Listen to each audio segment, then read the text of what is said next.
Hola, buenos días. Para poder avanzar en lo que tendríamos, en lo que nos hemos propuesto, que es llegar a la derivada, vamos a volver hacia atrás, hacia lo que era la tasa de variación media. Pero recuerden que para un intervalo AB, la definimos para un intervalo AB, pero también la podríamos haber definido para un intervalo A más H, siendo H pues la variación de la variable. Vale, entonces vimos que podía ser la variación de la función entre la variación de la variable. Era la definición de tasa de variación media. ¿Qué sucede? Que nosotros vimos el otro día que igual que existe la necesidad de definir el concepto de velocidad instantánea, teníamos la necesidad de forma abstracta hablar de la tasa de variación instantánea. Es el equivalente para una función cualquiera. Recuerden también que la tasa de variación media tenía una interpretación, que era que coincidía con la pendiente de la recta secante. ¿Qué recta es? Pues la recta que une estos dos puntos de aquí. Esa recta secante. ¿Vale? Se podía demostrar, es fácil. Pueden coger ustedes un vector y de ahí del vector deben sacar la pendiente y lo pueden ver. ¿De acuerdo? Bien. ¿Cuándo se hace el paso a la tasa de variación instantánea? Pues si lo que queremos era, como les decía el otro día, calcular la velocidad en un determinado instante, haciendo los intervalos mucho más pequeños, les decía yo el otro día. Y eso es matemática. En este caso, hacer la variación de la variable infinitamente pequeña implica esto.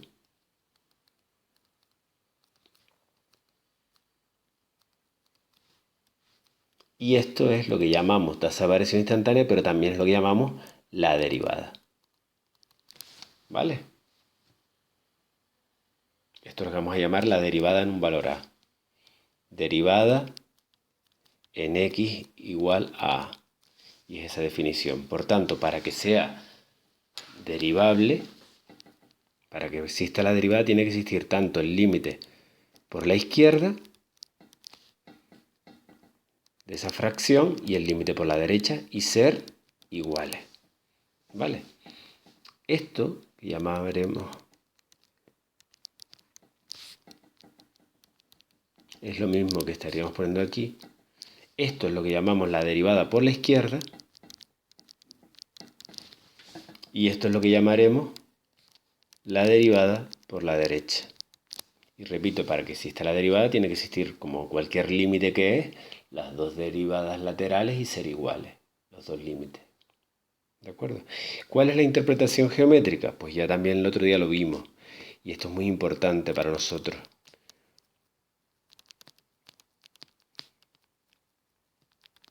Cuando lo vimos el otro día veíamos que esta h, que aquí es secante, cuando vamos acercándonos a la h teniendo a 0, realmente pasa a ser así. Pasa a ser una recta tangente a la curva. Y por tanto, la derivada en A equivale a la pendiente de la recta tangente. Y más o menos de esto se habló el otro día. ¿Vale?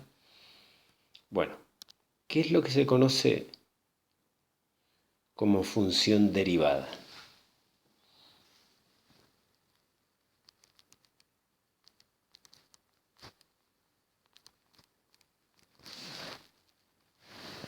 Pues la función derivada es una nueva función que en lugar de hacerla para un valor A, lo hacemos para un X cualquiera.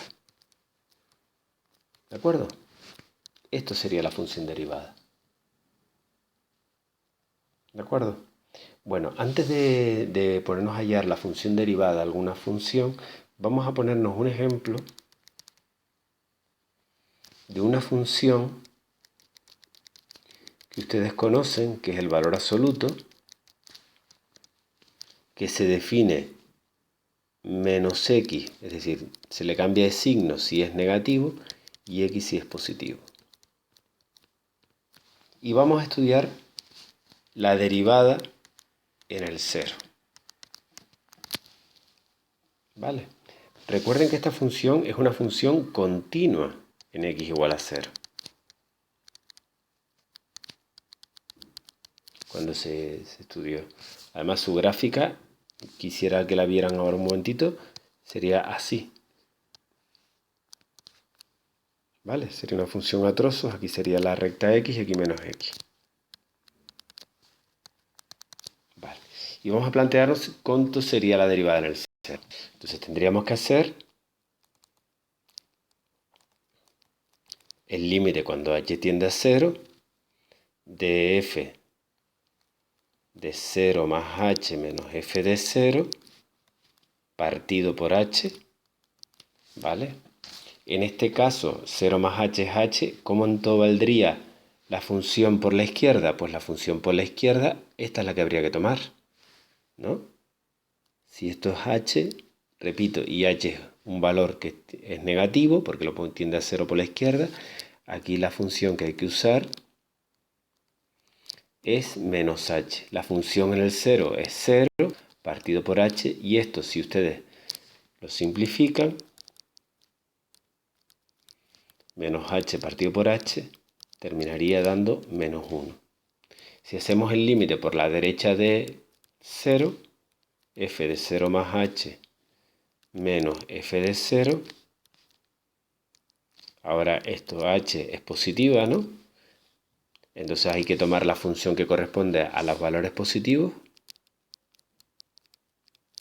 Te quedaría h menos 0 partido por h,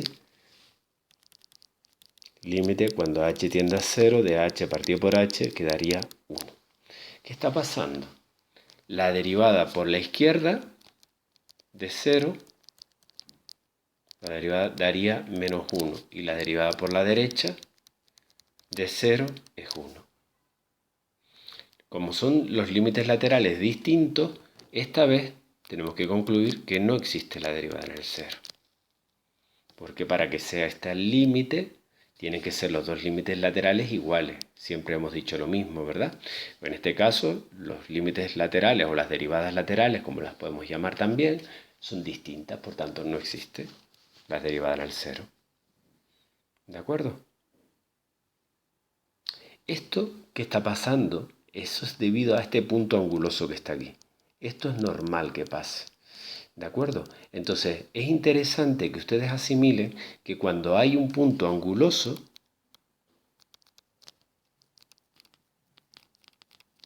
no es derivable, no existe la derivada. Porque vamos a tener dos pendientes distintas, va a tender. Y donde existe la derivada, dicho de otra forma, existe la derivada en aquellos puntos de una gráfica donde es continuo y sin ser anguloso. ¿Qué quiere decir eso a nivel intuitivo? Que tiene que haber una continuidad suave en ese valor. No puede ser generar estos picos porque estos picos, acabamos de ver en un ejemplo que no es anguloso. ¿Vale? Bueno, pues ahora la siguiente propósito mío es demostrar algunas derivadas que luego vamos a usar como regla. Entonces vamos a proponernos hallar la función derivada de x cuadrado. Entonces tenemos que hacer la definición, que es límite cuando h tiende a 0, de f de x más h menos f de x partido por h. Y esto va a ser igual a límite cuando h tiende a 0. ¿Cómo se escribe la función aquí? Pues como es la función elevada al cuadrado, quedaría x más h al cuadrado. Aquí x al cuadrado y aquí h. Y esto sería, la variable nuestra aquí es la h, ¿eh? Estamos haciendo el límite con la h, quiero decir. X cuadrado más 2xh más h cuadrado, esto sería la entidad notable, le resto x cuadrado, que está aquí, partido por h. Y esto nos daría, perdón, este no se va.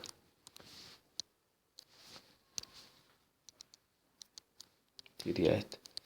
daría 0 partido por 0, y esto es indeterminado. ¿Cómo hacemos? Evitamos la indeterminación sacando factor común de la h.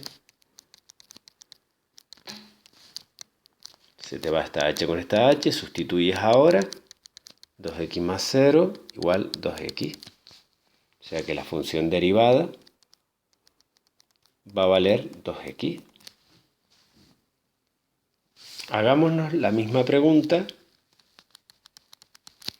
para la función x cubo.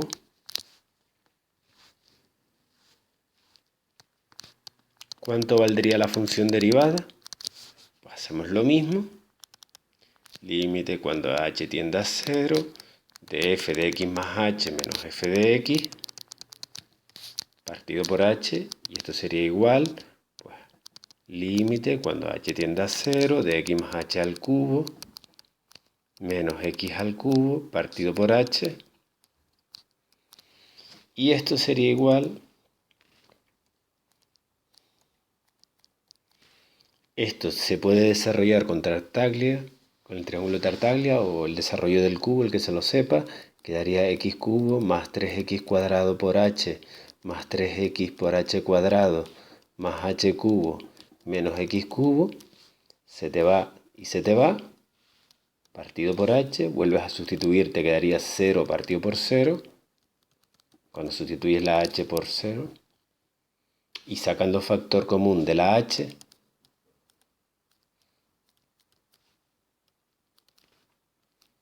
esto sería 3x cuadrado más 3xh más h cuadrado partido por h. Se te va, sustituyes y te queda 3x cuadrado. Con lo cual la función derivada valdría 3x cuadrado.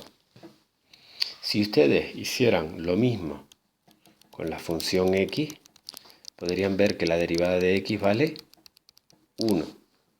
¿De acuerdo? Si cogen la función constante, derivada de un número, podrían ver que la función derivada de la función constante es 0.